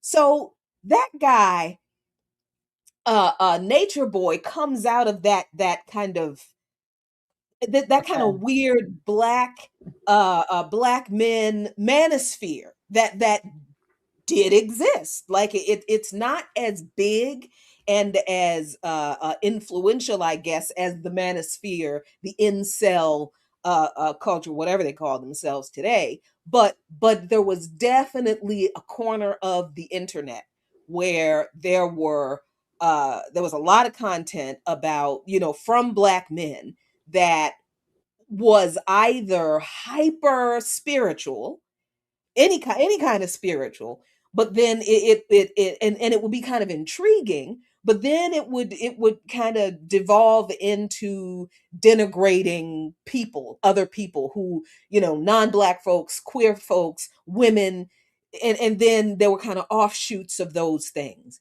So that kind of space did sort of exist. So when this guy pops up, I noticed him because he was so young. He was clearly just like not even in his late 30s. I didn't think at the time. And I thought it was weird because it was like he was always out in the woods with his shirt off. I'm like, okay, this looks like a thirst trap to me. I cannot take anything. And he's talking, this high level spiritual stuff and all this kind of stuff, which was like, but I'm looking at him like I can't take anything I can't take anything you say seriously because you out here sweating and glistening and come on, that's the you know. So that Why? was Just right. I'm why? like, okay, what is going on? So I'm just watching and watching, and as things progress, and this was when I first heard of him when they were in Costa Rica. And I'm watching some of the videos and I'm seeing the tents, right? And I'm thinking, wait, don't they have a house? And I go back and I look at a couple of videos. Yeah, there is a house. So why are people living in tents? in the backyard. And that's when I was like, oh, this is some fuck shit right here. Right. Right. This fitting to be a mess. I don't know what this is going to turn out to be, but this man, oh my gosh, this is going to be bad. And I just kind of stopped following once I realized, okay, this is another one of those silly people on the internet, and this is not serious.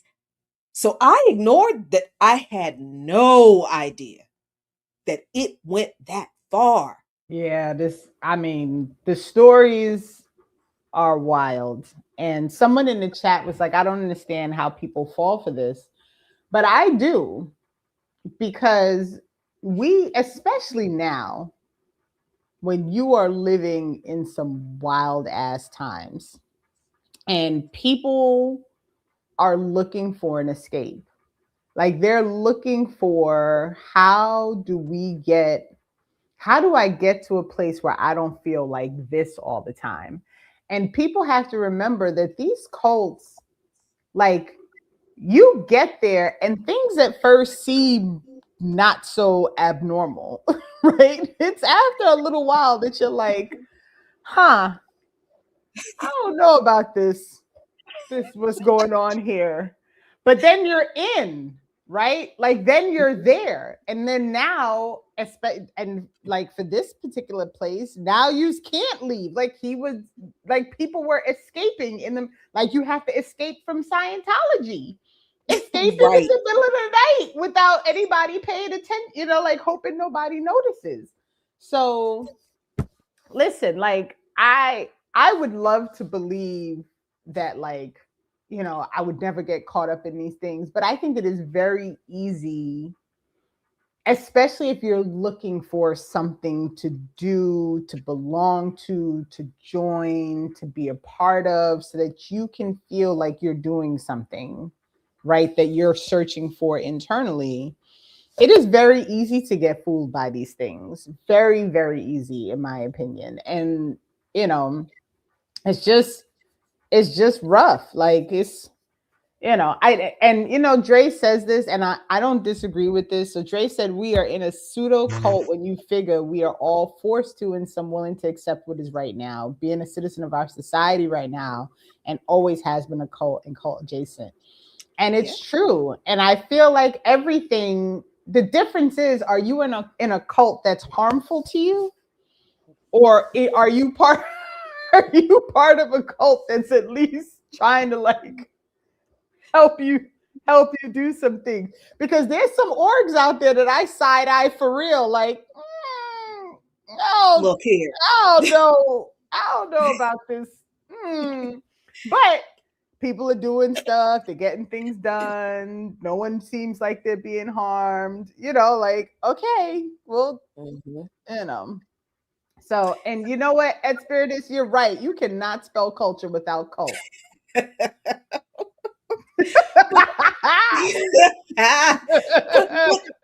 but one thing about cults that and I think this was very obvious in this one, if you watch the documentary. So I'm going to try not to give away but it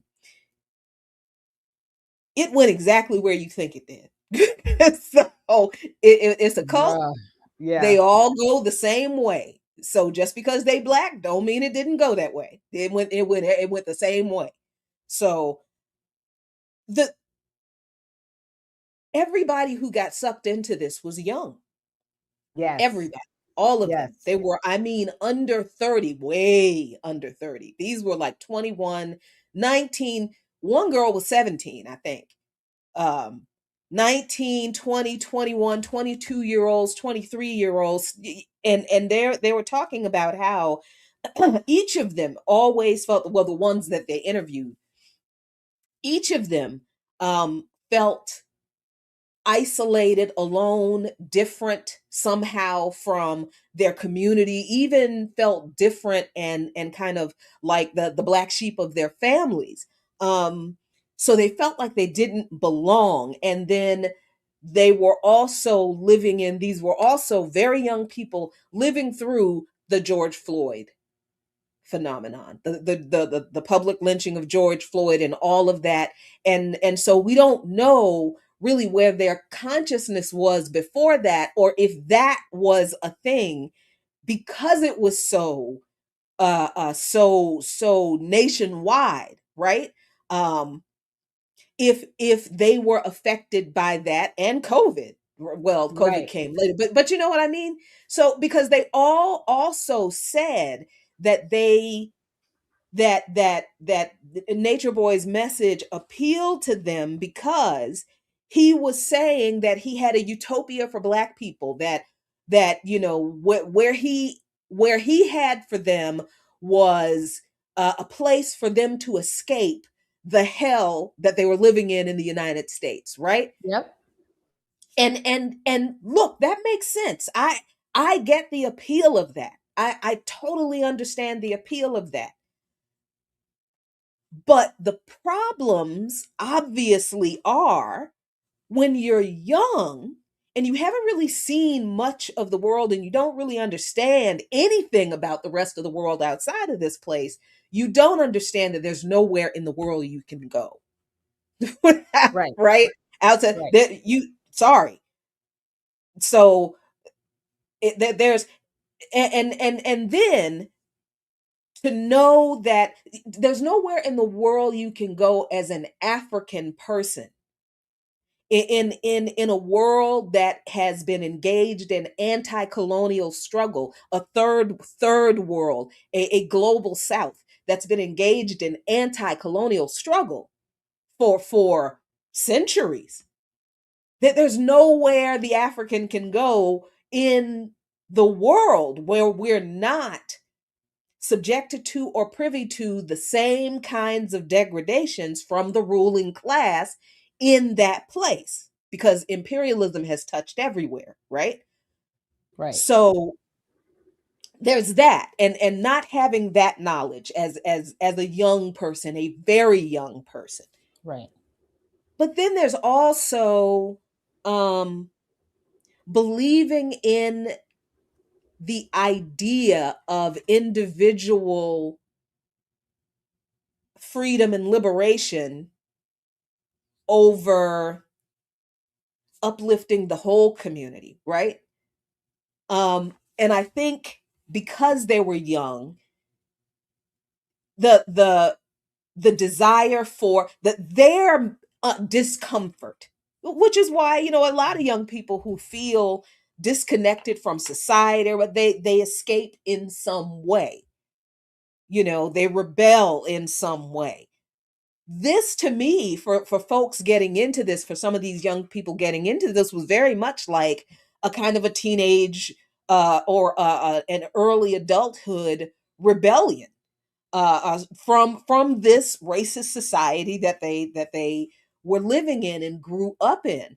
But again, their youth and their lack of experience had them focusing only on their personal um what they felt or what they believed was eternal relief, but they didn't understand that what they were doing was just temporary relief for Right. themselves that doesn't change the conditions that their own families have to continue to contend with in the United States, right? So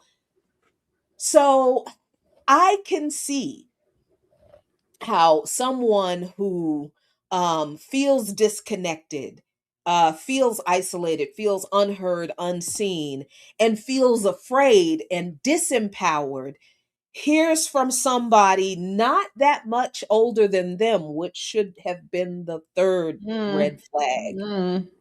Should have been the third red flag, because at 58, you're not going to come to me as a 32-year-old telling me that you are the master teacher of anything. Because at 58, if I know damn well I don't know everything, so I'm not a master teacher of my own life, because I can't remember half the shit I did when I was, and maybe that's a good thing. but But if I wouldn't call myself a master teacher at 58 because I understand that I am still learning. I don't know everything, and I can be no one's master teacher. How the hell some little 32-year-old shirtless, sweaty, glistening little boy gonna come and tell me he is my master teacher? Get the hell out of here. And you're not older, much older than me, and you're a master teacher? How come ain't nobody ask him what you a master of? What have you mastered at 32? Or however old he was? What Yeah. have you And mastered there that you was can some do there was anything? y'all, I really I actually look at, and I'm a watch all these cult things. I watch all of them because again, I find this whole thing fascinating. But highly recommend, because the deeply trigger warning. There is a lot of um sexual abuse as part of the Mhm. story. Yes. So let me put that out there now so folks understand that if it's something that you cannot, Yeah, watch, don't. don't stay away from this one. Please don't. Mm-mm. I am borderline with stories of this nature, and so I can usually tolerate it as long as it doesn't go too deeply.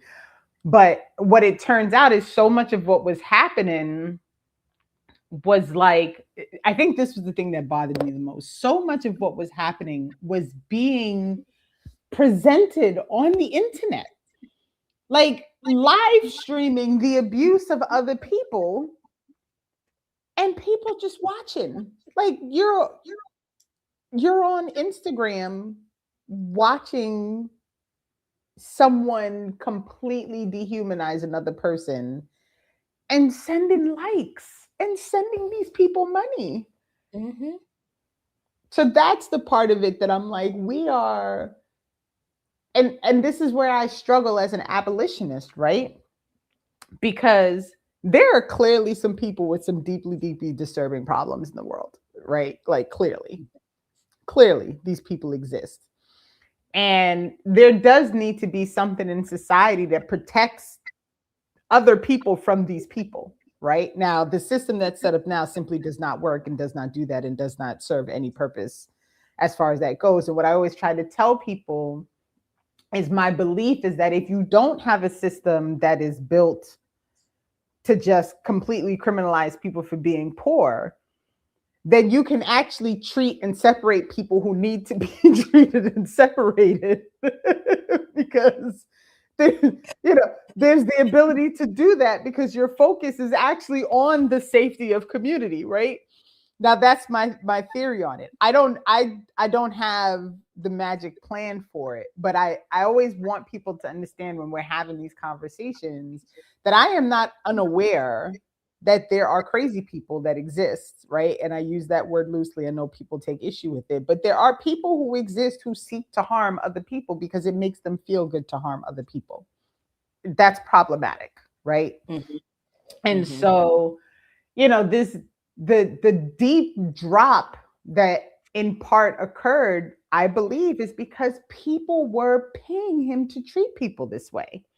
So once you realize I can make money doing this thing, and Mm-hmm. these people are so completely befuddled by me, they're so under my power that they'll do whatever, then there you go. That's how you end up down this path of literally on screen, like having people do really awful things to other people on camera, live and streaming, while other people are sending likes. And actually, I don't know. I said Instagram, but I think it was like Deco or some.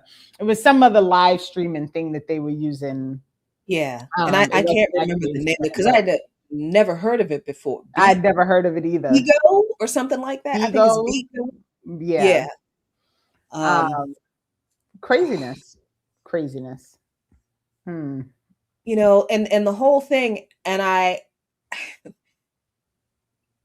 kept watching it, and I kept thinking, okay, this is gonna end now, and it just didn't, and it just and I'm listening to these young people, and this stuff happened in what when was the trial? 2020?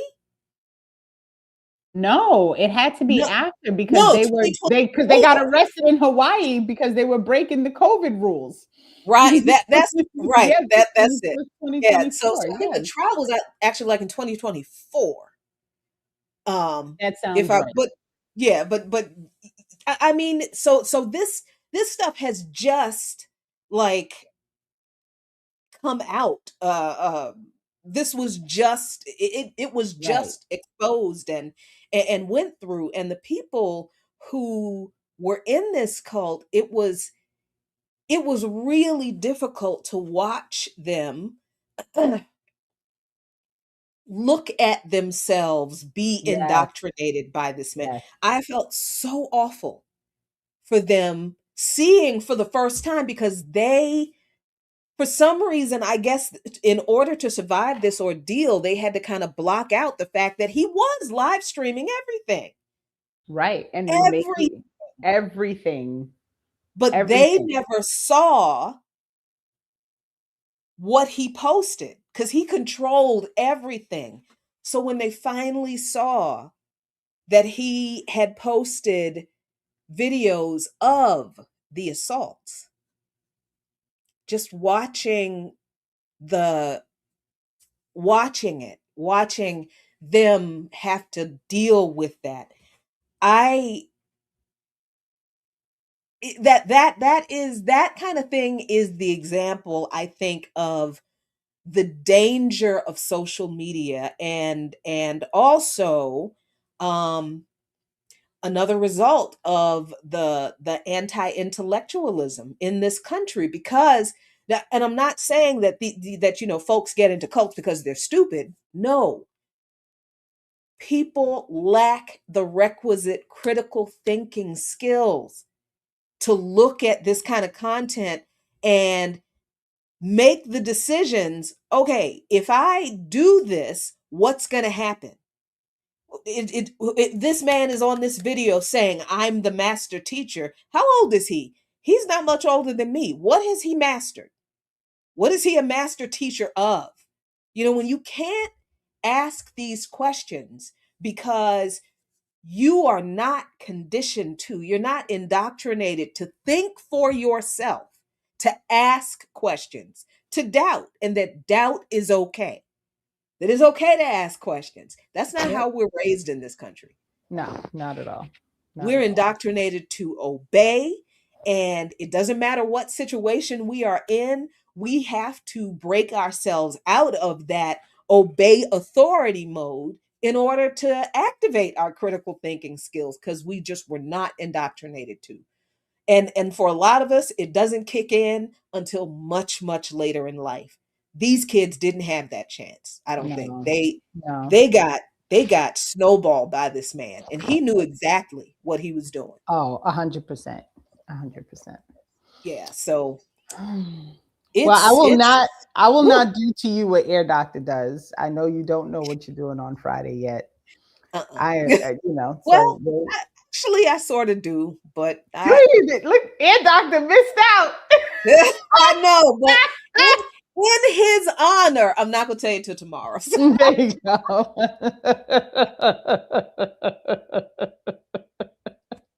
Well, what's going on Um, Saturday?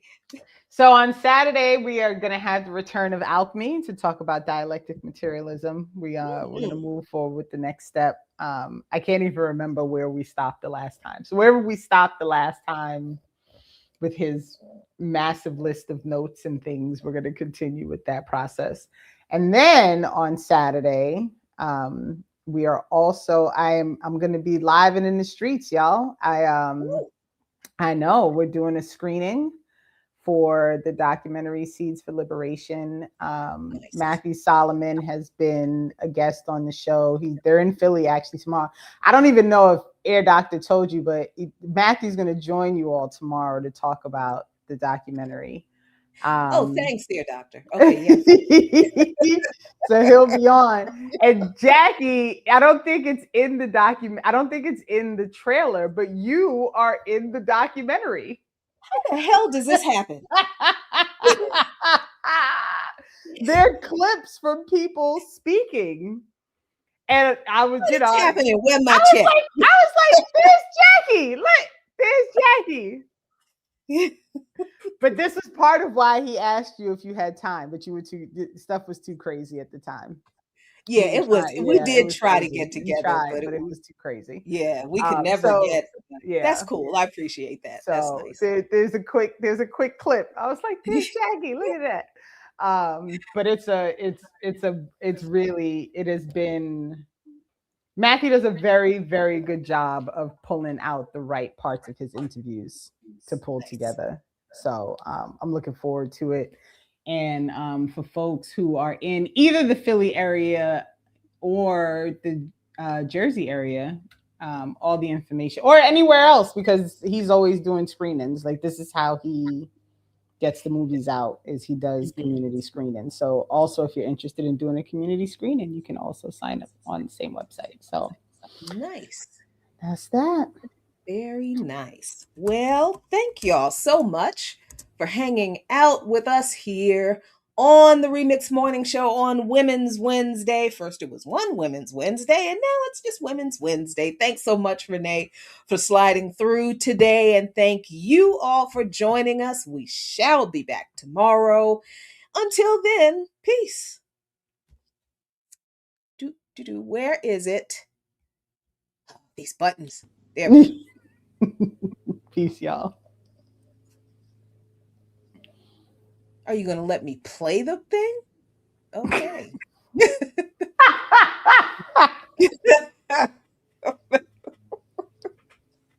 All right, we out.